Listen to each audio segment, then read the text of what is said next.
की आजकाल मराठ्यांचे नवे देव झालेत. बाबा नवे देव झालेत मराठ्यांचे. जरांगे पाटील मराठ्यांचा नवा देव आहे. तुम्हाला इतकं जळजळ मळमळ होण्याची गरज काय आहे? इतका का वास सुटावा अख्ख्या महाराष्ट्रात की कुठेतरी काहीतरी जळलंय अशी भावना निर्माण व्हावी? तुम्हाला जर तुमचा ओबीसीचा देव व्हायचा असेल तर काहीच करायचं नाही. जरांगे पाटलांनी काय केलं? 4 एकर शेती होती, 2 एकर इकली. घरी खायला राहिलं नाही म्हणून ते सासरवाडीत जाऊन खायला लागले तुमच्याच भाषेमध्ये. तसं तुम्ही तुमची प्रॉपर्टी विका, सगळी ओबीसी समाजाला लावून टाका आणि काय करा, तुम्ही पण असा 8-15 दिवस महिनाभर उपोषण करा. कडकडीत अन्न सोडा, पाणी सोडा आणि उपोषण करा. म्हणजे तुमच्यातली खरी तळमळ ओबीसीला दिसू द्या. मग तुम्हाला जरांगे पाटलांना जसं देव मानलंय त्याच्याहीपेक्षा मोठा देव मानतील लोक. तुम्हाला तुमचे मंदिरं उभे करतील, तुमचे पुतळे उभे करतील, तुम्हाला नाही ते करतील. पण तुमच्यामध्ये तेवढी ताकद, तेवढी धमक, तेवढी नियत, तेवढी लायकी, तेवढी क्षमता, ह्या सगळ्या गोष्टी लागतात. त्या नसतील तर उगाच दुसऱ्यावर जळून काय फायदा आहे का? आणि विशेष म्हणजे तुम्ही जर त्या पद्धतीने तुमची सगळी प्रॉपर्टी विकलीत आणि तसे जर उपोषणाला बसले तर खोटं सांगत नाही, मी ओबीसीच्या म्हणजे ओबीसी माय असलेल्या मायच्या पोटचं लेकरू आहे. मी स्वतः तुमच्यासोबत येऊन बसतो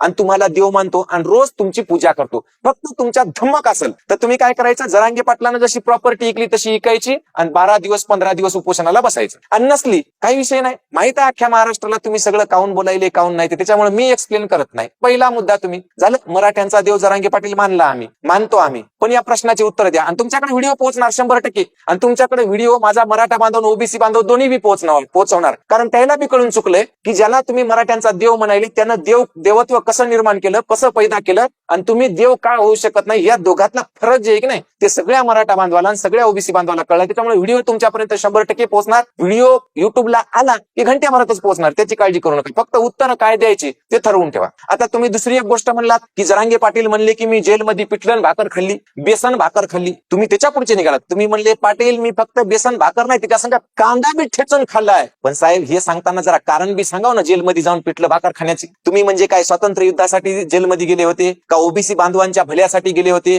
का? ओबीसींच्या एखाद्या गोष्टीसाठी तुम्ही खूप मोठं आंदोलन केलं, तुमच्यावर राजकीय द्वेषातून एखादी कारवाई करण्यात आली म्हणून गेले होते? सांगायचं ना साहेब की मी तेलकी घोटाळा केलता म्हणून जेलमध्ये गेलतो, मी महाराष्ट्र सदन घोटाळा केलता म्हणून जेलमध्ये गेलतो, मी ओबीसी समाजासाठी नाही तर मी हजारो कोटी रुपये कमवण्यासाठी, हजारोची प्रॉपर्टी हडप करण्यासाठी गोरगरिबाचे पैसे खाल्ले आणि म्हणून मी जेलमध्ये गेलो असं सांगायचं ना साहेब. तुम्ही अर्धवट नका ना सांगू. चला तुमचं वय खूप झालंय, अर्ध विसरले असाल तुम्ही. फक्त पिठलं भाकर संग कांदाच लक्षात राहिला, पण ते कांदा कशासाठी खाऊ लागला ते वांदा तुम्ही विसरून गेले हे तुमच्या लक्षात नसेल राहिला. आम्ही समजून घेतो. तुमच्या दम असेल तर परत पुन्हा तुम्ही एकदा पुढच्या भाषणात सांगा की मी जेलमध्ये पिठलं भाकर खाऊन खाल्लं. तुमच्यावर काय आरोप होते? तुम्ही ओबीसी समाजासाठी जेलमध्ये होते की स्वतःची खळगी, स्वतःचं पोट आणि स्वतःची प्रॉपर्टी कमावण्यासाठी जेलमध्ये होते? एकदा सांगा. झाला तुमचा दुसरा आरोप. फुसकेबार सगळे तुमचे, निवळ कुम्मट, काहीच नाही तुमच्याकडून अपेक्षाही नाही समाजाला काही. तुमच्याही नाही आमच्याही नाही कोणालाच नाही. ज्यांना आयुष्यभर पैसे खाल्ले आणि ते पैसे पचवण्यासाठी पुन्हा एकदा शेवटच्या क्षणाला पार्टी बदलली आणि सत्ताधारी संघ गेले, त्याच्याकडून अपेक्षा तरी काय ठेवा माणसा? चला तुम्ही तिसरा एक प्रश्न पुन्हा आणखी एक काय केलं तुम्ही? एक आणखी आरोप केला की म्हणे तुझ्यासारखं सासऱ्याच्या घरी तुकडे मोडत नाही. जेलला काय म्हणतात माहिती ना तुम्हाला? आपल्या मराठी भाषेत सासरवाडीच म्हणतात. त्यांनी तरी लेकरा बाळासहित सासऱ्याच्या घरी तुकडे मोडले, ते बी हक्काचे. तुम्ही तर बिना लेकरा बाळासहित, बिना घरादारासहित सासरवाडीत जाऊन 2 वर्ष तुकडे मोडले, हे बी सांगा. पण त्याच्या पुढचं जाऊन सांगतो, तुम्ही संविधानाची गोष्ट केली. तुम्ही असं म्हणलेत की ओबीसीला 40 म्हणजे ओबीसीला कलम 340 नुसार आरक्षण मिळालेलं आहे, संविधान आहे, संविधानानुसार सगळं होईल. मराठ्यांचं पण आम्ही स्वागत करू, पण त्यासाठी मागासवर्गीय आयोगाने हे केलं पाहिजे, तसं ढमकं तुम्ही संविधानाच्या गप्पा खूप मारल्या. मग साहेब तुम्हाला एक संविधानातला साधा नियम सध्या शासनानं केलाय की मुलींना सुद्धा बापाच्या इस्टेटमध्ये, प्रॉपर्टीमध्ये अर्धा म्हणजे निम्मा वाटा असतो. मग तुमची संविधानावर श्रद्धा नाही का? तुम्ही संविधानातले कायदे किंवा शासनाने केलेले कायदे नियम मानत नाहीत का? मग जर जरांगे पाटील त्यांच्या बायको संघ समजा त्याच्या सासरवाडीत राहत असतील आणि तिथले कुटके खात असतील तर त्याच्यावर अर्धा हिस्सा नाही का? म्हणजे तुम्ही इथल्या समस्त महिलांचा आणि समस्त स्त्री जातीचा अपमान नाही का केला? म्हणजे तुमची इच्छा नाही का की जे शासनानं कायदा केलाय की महिलांना अर्धा वाटा वडिलांच्या संपत्तीत मिळावा,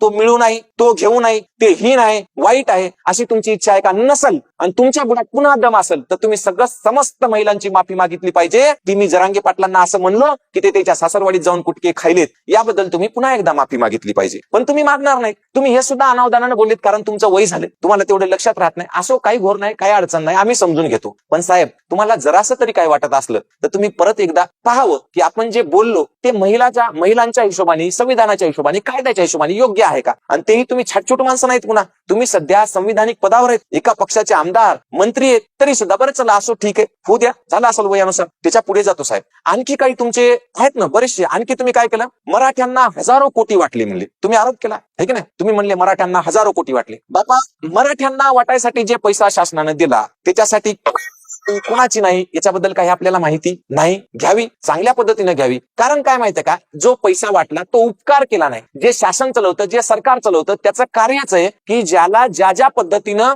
संविधानिक कायद्यानुसार किंवा नियमानुसार जे द्यायचं ते द्यावंच लागतं. तुमच्या 60,000 कोटीतला काही 5 पैसा सरकारने घेऊन त्याच्यातला मराठ्यांना दिला का, ते तर जाऊ द्या साहेब. तुम्ही स्वतः तरी तुमच्या पैशातला, तुमच्या प्रॉपर्टीतला रुपया कधी ओबीसीला लावलाय का. आताही तुम्ही जे फिरताय ना सभा घ्यायसाठी, सरकारचं डिझेल वापरताय, सरकारचं. मनोज जरांगे पाटील स्वतःचं डिझेल वापरतोय, स्वतःच्या घरातून स्वतःच्या पैशातून खर्च करतोय, हिंडतोय प्रॉपर्टी इकून. आणि तुम्ही आता जे ओबीसीचे एल्गार मिळावे फिरावे घ्यायला हिंडायलेत ना, ते सुद्धा शासकीय पैशावर. तुमची दीड दमडीची लायकी नाही की स्वतःचा पैसा खर्च करावा. मग कशाला उगं मराठ्याच्या नादी लागताय, कशाला उगं ओबीसी बांधवामध्ये, मराठा बांधवामध्ये भांडणं लावून देताय, कशाला उगं लोकांना पेटवताय. संविधानिक मार्गाने लढतोय, लढू द्या ना, है की नाही. त्याच्यापेक्षा पुढचं महत्वाचं जाऊन सांगतो आणखी पुन्हा. आणखी एक तुम्ही काय आरोप केलाय की बाबा म्हणले की आंतरवल्ली सराटीमध्ये पोलिसांवर दगडफेक झाली, पोलिसांवर मार झाला, आणि म्हणजे पत्रावर दगड आणून ठेवले होते, असं सगळं प्लॅनिंग सांगितलं तुम्ही. साहेब तुम्ही इतके हुशार आहेत, तुमच्याकडे गृहमंत्री पद आहे, मग तुम्ही त्यांना का नाही सांगितलं की बाबा रे इथं पोलीस पाठवू नका म्हणून. तुम्ही एका मिनिटात घोटाळा झाला, भ्रष्टाचार झाले की एका मिनिटात पोलिसांना फोन लावता,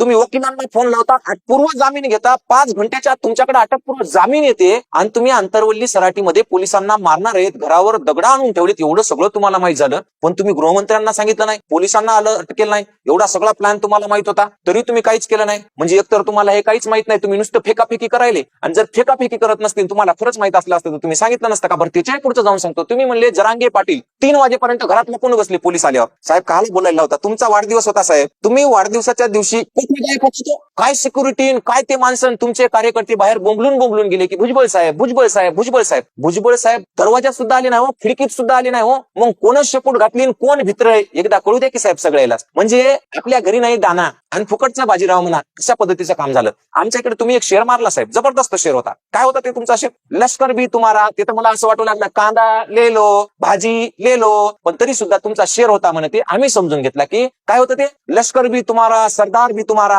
आमच्या इकडे एक मन आहे साहेब, आम्ही शेरोशायरी करत नाही, आम्ही मराठा माणसं, आम्ही कुणबी माणसं. आमच्या भाषेत, आमच्या मातीत अशा म्हणी येतात. कशा म्हणी माहिती का, नाक कापलं तरी भोग शिल्लक. त्यातलेच तुम्ही भ्रष्टाचारासाठी जेलमध्ये गेले, तुम्ही ओबीसी साठी नाही तर स्वतःसाठी करोडोचे घोटाळे केले, तरी सुद्धा तुम्ही नाक कापून भोग शिल्लक असल्यासारखं जनतेच्या समोर. बरं तुम्ही त्याच्यात पुन्हा सांगायले की मी कांदा भाकरण पिटलंच नाही तर त्याच्यासोबत फोडून कांदा खाल्ला. याच्यासाठी मी आमच्या इकडे मन आहे. मन अशी आहे की बेश्रमाच्या रिकामी जागेत पाला, रिकामी जागा कळते ना, बेश्रमाच्या रिकामी जागेत पाला नरम लागला किती बी घाला. अशा प्रकारच्या म्हणी आहेत आमच्या इकडे की ज्या वापरल्या जातात, तुमच्यासाठी नाही. आमच्या इकडे सांगायला की बेश्रम लोकांसाठी वापरतात. तुम्ही आदरणीय आहात, तुम्ही वयोवृद्ध आहात, तुमच्याबद्दल मला नितांत आदर आहे. आणि तुम्ही जे काय बोललात आज ते वेगळ्या तळमळीनं, वेगळ्या जळजळीनं, वेगळ्या मळमळीनं बोललात. कदाचित तुमचं वयही खूप झालं, तुमच्या लक्षात राहत नसेल आपण काय बोलायलो काय नाही. किंवा मग मनोज जरांगेंना लोकांनी देव मानलं आणि मला मानत नाहीत म्हणून कदाचित तुमचं संतुलन बिघडलं असेल, म्हणून तुम्ही बोलले असाल. बरं त्याच्या पुढे जाऊ. आणखी तुम्ही काय म्हणला होता की मराठ्यांनी घरं जाळली. ज्यांची घरं जळाली, ज्यांची ऑफिस जळाली, त्यांनी पत्रकार परिषदा घेऊ सांगितलं की मराठा आंदोलनाचा आणि या घरं जाळण्याचा काही एक संबंध नाही. मग तुम्हाला इतकी कळवळा, इतका पुळका, हे नेमकं काय चाललंय याच्या मागे की तुम्ही वारंवार म्हणता मराठ्यांनी घरं जाळली, मराठ्यांनी घरं जाळली, मराठ्यांनी घरं जाळली. कशामुळे, तेही तुम्ही एका संविधानिक पदावर असताना, तेही तुम्ही मंत्री असताना, तुम्ही जर भर सभेतून असे चितावणीखोर आणि 2 समाजात तेढ निर्माण होईल असे जर तुम्ही वक्तव्य करत असाल आणि तुमच्याकडे तसे पुरावे नसतील तर गृहमंत्र्यांनी काय करावं, एकतर स्वतः राजीनामा द्यावा, नाही तर याला अटक करावं. की जे लोक ज्याचं घर जाळलं तेच म्हणतात की हे सगळे बाहेरचे लोक होते, याच्यामध्ये मराठा आंदोलक नव्हते, आणि हे माणूस बोंबलू सांगायला की मराठ्यांनी घरं जाळले. म्हणजे या माणसाच्या डोक्यावर एक तर परिणाम झालाय, याला दवाखान्यात नेणं खूप गरजेचं आहे किंवा यांच्यावर ट्रीटमेंट करणं गरजेचं आहे, नाही तर मग याला अटक करणं गरजेचं आहे. असं मी नाही, सर्वसाधारणपणे तुमच्या वक्तव्यावरून म्हणतोय, सगळा समाज, सगळेच म्हणत आहेत. बरं त्याच्यापेक्षा महत्वाची गोष्ट तुम्ही काय म्हणले की सकाळी 11 वाजता राऊत माझ्याकडे होते, गृह म्हणजे मंत्रालयामध्ये माझ्या सदनामध्ये बसलेले होते आणि 11 वाजता सोळंकेचं घर पेटवलं. तेव्हा मी राऊतांना म्हणले की राऊत तुम्ही जा, तुमचं हॉटेल पेटून देणार आहे. म्हणजे सकाळी 11 वाजता तुम्हाला माहित झालं की राऊताचं हॉटेल पेटून देणार आहेत म्हणून, शहरापासून बाहेर असलेलं 10-12 किलोमीटरचं. पण तुम्ही ते गृहमंत्र्याला सांगितलं नाही, तुम्ही एसपीला सांगितलं नाही, तुम्ही कोणाला सांगितलं नाही. आणि 4 वाजता तुम्ही 11 वाजता म्हणले की 4 वाजता लगेच घर जळा ना. म्हणजे साहेब या प्लॅन मध्ये कोणाचा सहभाग आहे? प्लॅन घडण्याच्या तुम्हाला जर 5 तास आधी माहित असेल की हे असं होणार आहे,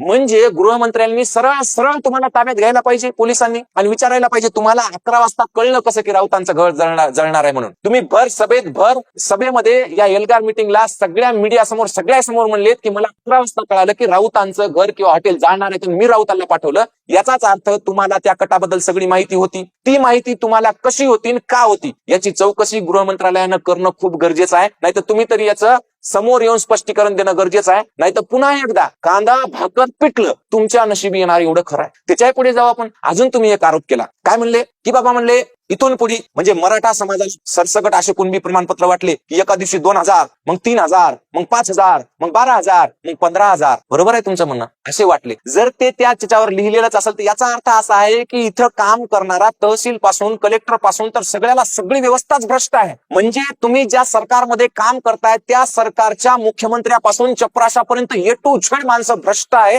आणि ते सगळे जण खोटे प्रमाणपत्र देत आहे. मग तुम्ही त्या सरकारमध्ये का? जर हे खोटं असेल तर तुम्ही चपराशापासून तर सगळ्या कलेक्टर पासून तर सचिवापर्यंतच्या सगळ्या सेवकांची, सगळ्या नौकरदाराची, सगळ्या प्रशासकीय अधिकाऱ्यांची माफी मागा. आणि जर तुम्हाला माफी मागणं होत नसेल तर तुम्ही तो भ्रष्टाचार आहे म्हणून ते मान्य करा आणि या सरकारमधून बाहेर पडा. हे तुम्हाला ओपन चॅलेंज आहे. आणि या सगळे जे तुम्ही आरोप केले त्या सगळ्या आरोपांवर मी जे प्रतिप्रश्न विचारलेत तुमच्या बुडात दम असेल ना त्याची उत्तरं द्या. राहिला प्रश्न तुमच्या भाषणाला आणि तुमच्या याला ओबीसी समाज मानणार नाही. ओबीसीतला एकही माणूस तुमच्या बाजूने नाही, कारण त्या सगळ्याला माहिती आहे की ओबीसी करू करू करू करू तुम्ही सगळ्या समाजाला लुटले, ओबीसी समाजाला, आणि स्वतःची घरं भरलीत, प्रॉपर्टी कमवलीत. कशा प्रकारे एक भाजी विकणारा माणूस 7,000 कोटीचा मालक होते हे सगळ्या महाराष्ट्रानं पाहिलेलं आहे. त्याच्यामुळे तुमच्यामध्ये जर खरंच थोडीफार शिल्लक असेल जनाची नाही मनाची तर तुम्ही ताबडतोब मी विचारलेल्या सगळ्या प्रश्नाची उत्तर पत्रकार परिषद घेऊन द्या. व्हिडिओ तुमच्याकडे जाणार, 100% जाणार, तोही एका दिवसातच जाणार. फक्त उत्तर द्या, नाही तर पुढच्या सभेत बोलताना विचार करून बोला. एवढी तुम्हाला कळकळीची विनंती करतो आदरणीय छगनरावजी भुजबळ साहेब, आणि थांबतो. जय जिजाऊ, जय शिवराय.